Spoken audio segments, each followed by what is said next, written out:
สิ่งที่ฉันหวัง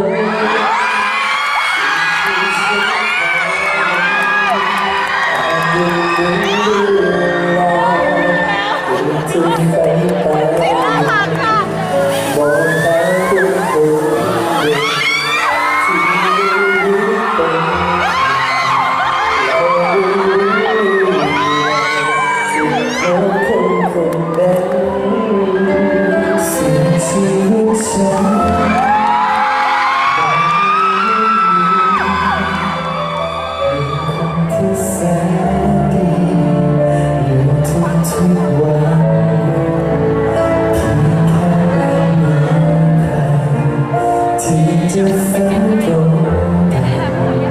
และตัวฉันมั่นใจจะพบในฉัน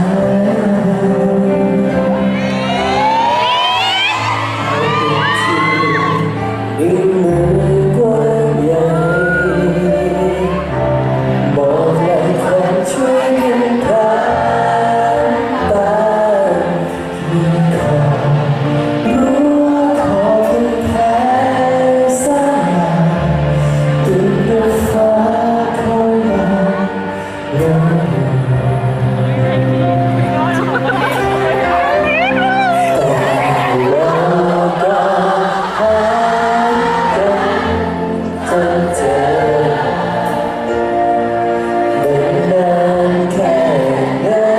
ที่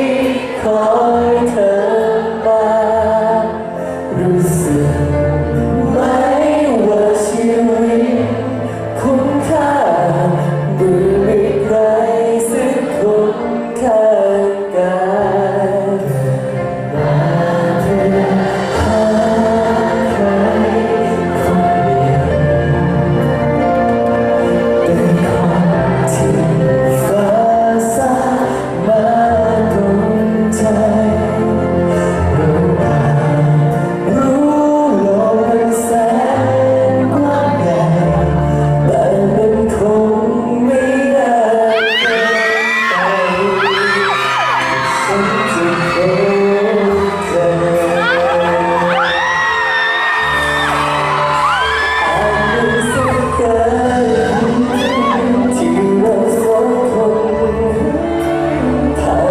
ที่โว้อยู่ใกล้ๆกันไม่ที่ไหนน้องที่เดินฉันคงจะมองเมื่อเธอเดินผ่านมาอาจเป็นที่ไม่มือกว้างใหญ่บอกและควันช่วยกันพลา